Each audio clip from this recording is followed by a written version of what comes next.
আসসালামু আলাইকুম। আমরা এখন ইজি ফিজিক্স বই থেকে সিলেট বোর্ড 2021 সালের বোর্ড প্রশ্নের সমাধান করাবো। তোমরা এখনও যারা আমাদের ইজি ফিজিক্স বইটি সংগ্রহ করনি দ্রুত সংগ্রহ করে ফেলো। তো চলো আমরা সমাধানে চলে যাই। সিলেট বোর্ড 21 বলেছে যে পদার্থবিজ্ঞানের শিক্ষক পরীক্ষাগারে ছাত্রদের নিয়ে দুটি যান্ত্রিক ত্রুটিহীন, মানে ত্রুটি কোনো এমন যন্ত্র দিয়েছে ত্রুটি নাই, সেখানে স্লাইড ক্যালিপার্সের সাহায্যে একটি তারের ব্যাস নির্ণয় করতে গিয়ে প্রথম যন্ত্রের মূল স্কেলের পার্ট মানে যে মানটা হচ্ছে এম এর যে মানটা এম পেল হচ্ছে 1.6 সেন্টিমিটার, এটা প্রথম যন্ত্রে। তারের ব্যাস পেলেন প্রথম ও দ্বিতীয় যন্ত্রে 1.6 সেন্টিমিটার এবং 1.655 সেন্টিমিটার। প্রথম যন্ত্রে পেলেন এটা, দ্বিতীয় যন্ত্র হচ্ছে এইটা, ব্যাস পাইছে। তাহলে এটাও কিন্তু ব্যাস D1, এটা হচ্ছে D2। ছাত্র আর শিক্ষকের মানের ভিন্নতার কারণ জানতে চাইলে তিনি তা ব্যাখ্যা করে বুঝিয়ে দেন এবং প্রথম ও দ্বিতীয় স্কেলে ভার্নিয়ার ভাগ সংখ্যা হচ্ছে এখানে এন এর মান 10, এন এর মান কি বলতো 20, ভার্নিয়ার ভাগ সংখ্যা N1 এবং N2। এখন প্রথম কোশ্চেনকে যাই, চলো দেখি কি বলেছে যে স্ক্রুগজের পিচ কাকে বলে। স্ক্রুয়ের পিচ, সো স্ক্রুগজের মধ্যে আমরা দুইটা স্কেল থাকে, একটা হচ্ছে মূল স্কেল যেটাকে রৈখিক স্কেল বলি, আর এটা হচ্ছে বৃত্তাকার স্কেল। সো যখন আমরা বৃত্তাকার স্কেল সম্পূর্ণ একবার ঘোরাই তো সেটা সামনের দিকে এগিয়ে যায়, একটু এগিয়ে যায় না। তো আমরা সংজ্ঞা কি বলতে পারি যে বৃত্তাকার স্কেল সম্পূর্ণ একবার ঘোরালে 0 থেকে 0, 10 থেকে 10, তাহলে বৃত্তাকার স্কেল সম্পূর্ণ একবার ঘোরালে রৈখিক স্কেলে যতটুকু স্মরণ ঘটবে তাকে বলা হচ্ছে পিচ। ওকে, সেকেন্ড কোশ্চেনে বলছে পরিমাপের এককের প্রয়োজনীয়তা কেন। পরিমাপের এককের প্রয়োজনীয়তা কেন, একক বলতে কি বুঝি? একক মানে হচ্ছে যে কোনো একটা আদর্শ মান, কোনো একটা রাশি পরিমাপের জন্য তার আদর্শ মান। এখন যদি রাশি পরিমাপ করতে গিয়ে যদি কোনো আদর্শ মান না থাকে, ফিক্সড ভ্যালু না থাকে, তাহলে কোন রাশি তুমি সঠিকভাবে পরিমাপ করতে পারবা না। কেন?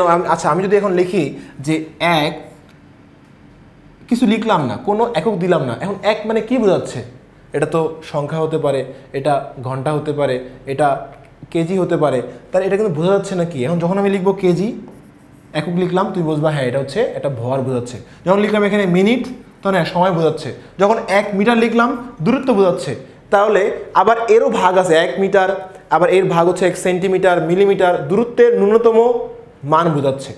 তাহলে একক ছাড়া কিন্তু কোনো রাশি সঠিকভাবে পরিমাপ করা কখনোই সম্ভব নয়। তাই আমরা বলতে পারি যে পরিমাপের ক্ষেত্রে এককের প্রয়োজনীয়তা অপরিসীম বা গুরুত্ব অপরিসীম। ওকে, আমরা থার্ড কোশ্চেনে যাই, চলো কি বলেছে যে প্রথম স্লাইড ক্যালিপার্সের ক্ষেত্রে ভার্নিয়ার সমাপতন নির্ণয় করো। তাহলে প্রথম স্লাইড ক্যালিপার্সে ভার্নিয়ার সমাপতন বের করতে হবে। এখন প্রথম স্লাইড ক্যালিপার্সে কী কী ডেটা দেওয়া আছে দেখো, দেওয়া আছে যে মূল স্কেল পার্ট 1.6। চলো আমরা একটু লিখে ফেলি এগুলা, যে মূল স্কেল পার্ট গ নাম্বার, মূল স্কেল পার্ট দেওয়া আছে 1.6 সেন্টিমিটার এবং এটা হচ্ছে প্রথমটার জন্য, প্রথম খেলে, হ্যাঁ প্রথমের জন্য লিখতেছি আমরা। এবং এন এর মান দেওয়া আছে দেখো, প্রথম ভার্নিয়ার স্কেল ভাগ সংখ্যা হচ্ছে 10, তাহলে হচ্ছে এন এর মান হচ্ছে 10। এখন আমরা এখান থেকে আগে ভিসিটা বের করে নিই, চলো। VC equals to S by N. S হচ্ছে অলওয়েজ কনস্ট্যান্ট 1 মিলিমিটার, মূল স্কেলে 1 গজ দৈর্ঘ্য, আর ভাগ সংখ্যা হচ্ছে 10, তাহলে 0.1 মিলিমিটার। আচ্ছা, এখন আমাদের বলছে যে ব্যাস যেহেতু দেওয়া আছে, ব্যাস মেবি দেওয়া আছে, হ্যাঁ এই দেখো প্রথম ও দ্বিতীয় যন্ত্রে যথাক্রমে এত ও এত ব্যাস পেলো, এই তারের ব্যাস পাইছো। তাহলে প্রথম তারের ব্যাস কত? 1.65 সেন্টিমিটার। তাহলে চলো লিখি, প্রথম তারের ব্যাস হচ্ছে, আমরা এখানে লিখে ফেলি ডি, ব্যাস দেওয়া আছে প্রথম তারের D1, তাহলে 1.65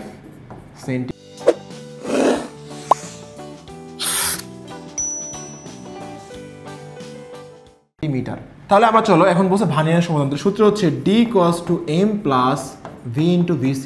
এখন তোমরা বলতে পারো এটা তো ভাই এল পড়ছি আমরা, এখানে কোনো সমস্যা নাই। যদি উদ্দীপকে মান দেওয়া থাকে এগুলা বের করতে বলে ডি, তাহলে ডি হবে, এল বের করতে বলে এল হবে। বা পরীক্ষায় মনে করো মান দেওয়া আছে এল plus C into L, C এর মান দেওয়া আছে, বের করতে বলছে দৈর্ঘ্য, তাহলে এটা এল হবে।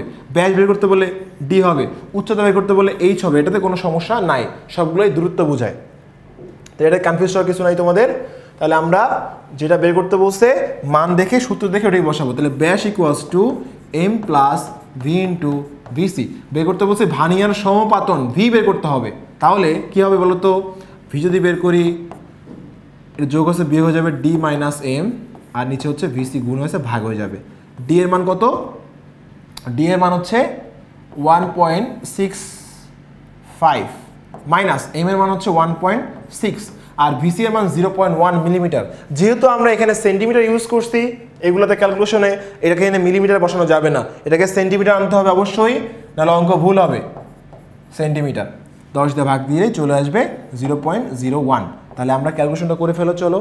এখানে দেখো 1.65 মাইনাস 1.6 ভাগ হচ্ছে 0.01, তাহলে আসবে হচ্ছে 5। তাহলে ভার্নিয়ার সমাধান হচ্ছে আমাদের 5। এখানে নর্মাল একটা ক্যালকুলেশন আমাদের। তাহলে কি বলেছে, প্রথম স্লাইড ক্যালিপার্সের ক্ষেত্রে ভার্নিয়ার সমাধান হবে 5। ওকে, চলো সেকেন্ড কোশ্চেনে যাই, ফোর্থ কোশ্চেনে। যন্ত্র দুটিতে পাঠের ভিন্নতার কারণ কি? খেয়াল করো, ফিজিক্স শিক্ষক কিন্তু একটার ব্যাস পেয়েছে 1.65 এবং একটার ব্যাস পেয়েছে 1.655 সেন্টিমিটার। অর্থাৎ আমরা যদি লিখি যে D1 পেয়েছে 1.65 সেন্টিমিটার এবং D2 পেয়েছে 1.655 সেন্টিমিটার। এটা হচ্ছে আমরা ঘ সমাধান করতেছি। আচ্ছা, এখন আসো পেয়েছে, এবং প্রথমটার ভাগ সংখ্যা হচ্ছে কত ছিল, 10, পরেরটা হচ্ছে 20। তাহলে যেখানে N1 ছিল 10, N2 হচ্ছে 20। আর কি ছিল, আমরা কিন্তু গতে পেয়েছি এই যে VC1 পেয়েছি হচ্ছে 0.01 সেন্টিমিটার। এটা হচ্ছে আমরা কিন্তু গ হতে পাই, গ হতে প্রাপ্ত, ঠিক আছে, এটা গ হতে পাইছি আমরা, VC সমান 0.01 সেন্টিমিটার। এখন যদি আমরা এর ব্যাসটা পরিমাপ করি, VC2টা এই যন্ত্রের আমরা, তাহলে আমরা জানি এই যন্ত্রে যদি আমরা VCটা বের করতে পারি, VC2 সেকেন্ড যন্ত্রের জন্য S/N, S হচ্ছে অলওয়েজ 1 মিলিমিটার কনস্ট্যান্ট, আর এর হচ্ছে এখানে কত বলো তো 20, N2 হচ্ছে 20। তাহলে হচ্ছে কত হবে 1/20, 0.05 সেন্টিমিটার। ও সরি, এটা কিন্তু আমার অঙ্কটা মিলিমিটারে ছিল, সরি। তাহলে এটা কিন্তু 0.05 মিলিমিটার, আর এটাকে সেন্টিমিটার নিয়ে আসো, হুইচ ইজ 0.005 সেন্টিমিটার। অর্থাৎ এই মানটা কিন্তু অধিক সূক্ষ্ম, অর্থাৎ VC1টা হচ্ছে বড় আর VC2টা হচ্ছে কি বলতো ছোট, VC2টা হচ্ছে ছোট।